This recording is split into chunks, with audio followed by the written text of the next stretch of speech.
मुख्यमंत्री डॉक्टर मोहन यादव ने शनिवार को प्रयागराज महाकुंभ में पवित्र स्नान किया। सीएम अपने परिवार के साथ वहां पहुंचे। इस दौरान राजस्थान के मुख्यमंत्री भजनलाल शर्मा भी उनके साथ थे।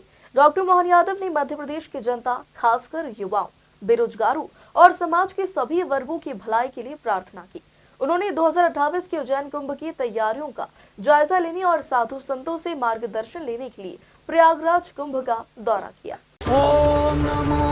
दिल्ली विधानसभा चुनाव में भाजपा को ऐतिहासिक जीत दिलाने के बाद मुख्यमंत्री डॉक्टर मोहन यादव अपने परिवार के साथ संगम नगरी प्रयागराज महाकुंभ पहुंचे, जहां उन्होंने राजस्थान के मुख्यमंत्री भजनलाल शर्मा के साथ संगम में आस्था की डुबकी लगाई। स्नान के बाद मुख्यमंत्री ने मध्य प्रदेश की जनता, खासकर युवाओं, बेरोजगारों और समाज के सभी वर्गों की खुशहाली के लिए प्रार्थना की।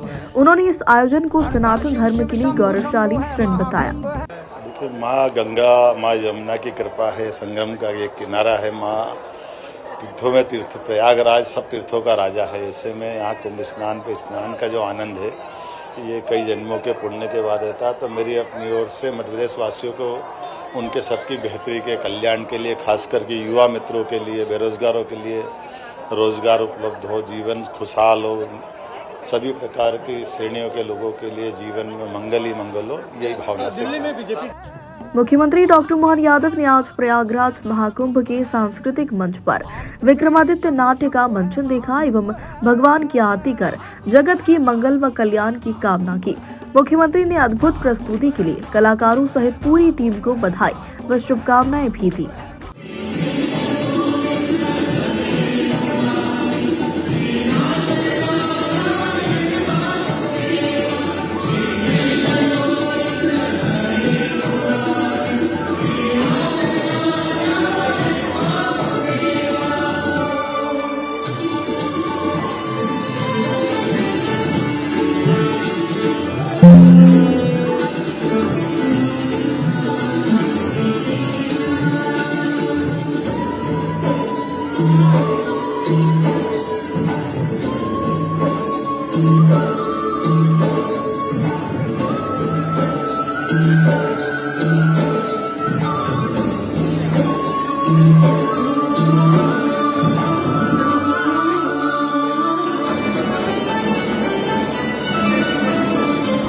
मुख्यमंत्री डॉक्टर मोहन यादव ने उत्तर प्रदेश के प्रयागराज में जूना पीठाधीश्वर आचार्य महामंडलेश्वर स्वामी अवधेशानंद गिरी जी महाराज के शिविर में पहुंचकर उनका आशीर्वाद प्राप्त किया।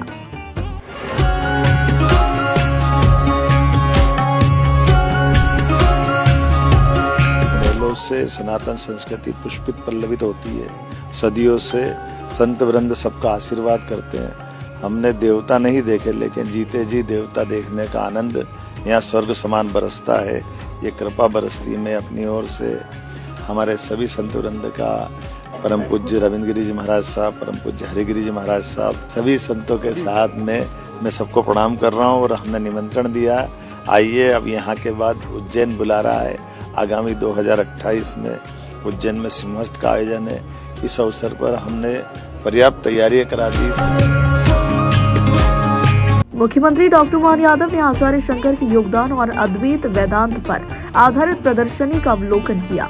इस अवसर पर उन्होंने संबोधन में कहा कि आचार्य शंकर का योगदान केवल उनके समय के लिए ही नहीं, बल्कि वर्तमान और भविष्य के लिए भी अत्यंत प्रासंगिक है।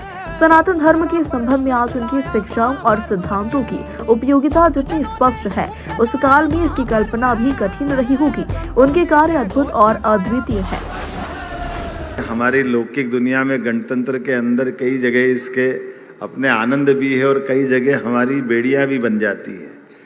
पता नहीं क्या हो जाता है। जहां दक्षिण से, केरल से आचार्य शंकर ने जिस सनातन धर्म के लिए, हिंदू धर्म के लिए बात कही है, कहीं न कहीं राज्यों के अंदर अलग अलग भूमिका के आधार पर हमको लगता है कि जो आरोह अवरोह आ रहे हैं, उस प्रभाव को सस्वर आगे बढ़ाने के लिए कितना अटपटा लगता है कि विरोधाभासी बातें भी है, लेकिन परमात्मा की कृपा से यशस्वी प्रधानमंत्री के नेतृत्व में श्रीमान नरेंद्र मोदी जी का कार्यकाल हमारे लिए, सबके लिए संत वृंद के आशीर्वाद के साथ कितना सुखद अपनी आंखों को सुख देता वाला क्षण होगा कि गंगा के तट पर देश का नहीं दुनिया का सबसे बड़ा लोकतंत्र का नायक गंगा में डुबकी लगा रहा, वो उनकी डुबकी के माध्यम से पूरा देश डुबकी लगा रहा, वो आनंद में हम डूब रहे हैं। वो जो क्षण है हमको एहसास कराता है। वो रुद्राक्ष की माल एक एक पोर पोर से चीख करके अपनी आवाज दे रही है कि शंकराचार्य आपको आशीर्वाद दे रहे हैं, आगे बढ़ाओ, भारतीय संस्कृति की पताका दुनिया में लहराओ, दुनिया में आपका इंतजार कर रहा है। हमारा ये समस्त संतों का, समस्त शास्त्रों का, समूची जीवन शैली का और वो विश्व बंधुत्व की भावना का आह्वान अपनी आंखों के सामने चरितार्थ होता दिखे तो दुनिया में कितना अच्छा लगता है। बड़े बड़े सत्ता के प्रतिमान जिनके भरोसे से उनको लगता था कि हम विश्व में बड़ा उथल पुथल रखने की ताकत रखते हैं, लेकिन ज़्यादा लंबा नहीं, 10-20 साल में ही कहाँ रूस के ठिकाने लगे नहीं और कहाँ हिलता अमेरिका दिखाई दे रहा है और कहाँ भारत की पताका अपने उस उन्नत आकाश की तरह, उत्कर्ष की तरह लगातार बढ़ती जा रही दिख रही है कि हाँ, गगनमंडल में भारतीय भगवा ध्वज का इंतजार आज समय कर रहा है। बाबा महाकाल काल का आशीर्वाद है जो चरितार्थ होता दिखाई देगा। मेरी अपनी ओर से आज के इस अवसर पर संत वृंद के चरणों में प्रणाम और उम्मीद करेंगे ये जो शाश्वत कभी कभी जो नहीं समझते उनकी अपनी छोटी भावना के आधार पर हमको वो एक सीमित दायरे में देखते हैं, लेकिन सूर्य के ऊपर बादल की घटा अगर छा जाए इसका मतलब बादल से सूर्य की कोई तुलना नहीं हो सकती है। सूर्य तो सूर्यनारायण है। ऐसे कई बादल आएंगे और जाएंगे, इन घटाओं का घटे के रास्ते पे होगा, ये घटती जाएगी और हमारा उत्तरायण का सूर्य और दिन ब दिन आगे बढ़ता जाएगा, उत्कर्ष की तरफ जाएगा। इस कामना के साथ मैं आपके शंकराचार्य जी के चरणों में प्रणाम करता हूँ के माध्यम से अभी इस एकादश धाम या यात्रा की अलग अलग लघु झलकियाँ देखी और ये सच है कि आचार्य शंकर का योगदान वर्तमान की दिशा में खासकर सनातन धर्म के संबंध में वाकई वो उनकी जिस प्रकार से आज उसकी उपयोगिता है उस काल में तो कल्पना करना मुश्किल था। जब आचार्य शंकर ने कहाँ केरल का वो कालड़ी जैसा छोटा सा स्थान, कहाँ माँ रेवा के किनारे आकर के महाराज जी की उस छोटी सी आयु में कितना अद्भुत लगता है। लेकिन ये इतनी बड़ा एक स्वर्णिम इतिहास भी है जिसको पुनर्जीवन की आवश्यकता केवल एक पक्ष से नहीं सभी पक्षों से, और आज उसकी और ज़्यादा आवश्यकता पड़ जाती है। जब हम एकात्मता की बात करते हैं तो यत् पिंडे तत् ब्रह्मांडे उसी ध्येय वाक्य की तरफ वो संस्कृति को ले जाने के लिए समूचा जीवन उनका लगा, लेकिन जीवन से बढ़कर के उन्होंने अपने प्रत्येक क्षण को जिस पुरुषार्थी भाव से जी करके वर्तमान की देश की सांस्कृतिक एकता के लिए काम किया, सनातन धर्म के लिए काम किया, सब प्रकार से उस काल से लिए गए संकल्प आज भी चराचर जगत में उस बात के लिए सदैव उनकी पूजा करते रहेंगे, उनका स्मरण करते रहेंगे, सदैव हमको आनंद देते रहेंगे। हम सबका सौभाग्य है, सनातन धर्म के ये गौरवशाली क्षण है।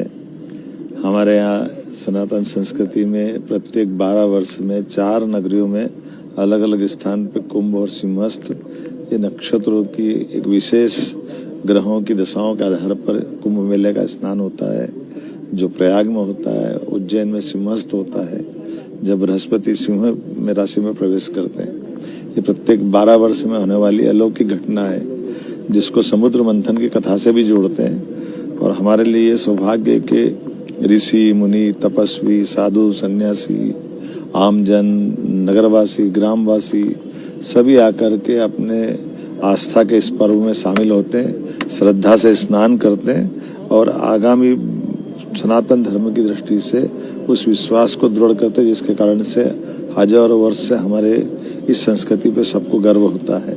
मैं मान के चलता हूँ कि कुंभ मेले में हम न केवल अपनी आस्था का प्रकटीकरण करते हैं बल्कि सच्चे अर्थों में कई मामलों में अपने जीवन के ऐसे अनमोल रहस्यों के लिए ऐसे साधु सन्यासी का सत्संग मिलता है जिनके माध्यम से जीवन की सार्थकता सिद्ध होती है। हम उनके चरणों में प्रणाम भी करते हैं और मैं एक बार फिर अपनी ओर से उत्तर प्रदेश सरकार को बधाई देता हूँ। माननीय मुख्यमंत्री योगी आदित्यनाथ जी, जिनने बहुत अच्छे से मेहनत करके शासन जो इस व्यवस्था जुटा सकता वो सब कुछ किया है।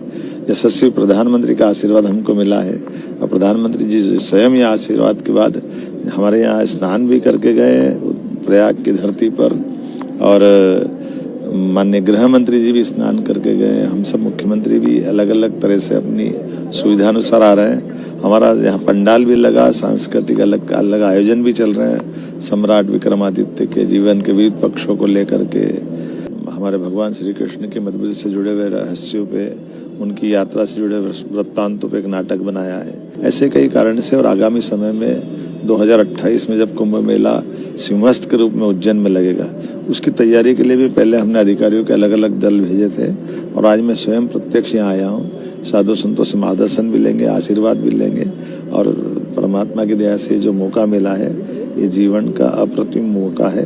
लेकिन प्रदेश की सभी बेहतरी के लिए प्रदेशवासियों की तरफ से मैं भी माँ गंगा यमुना के इस धारा में एक स्नान का अवसर लेना चाहूँगा, जिससे सबके जीवन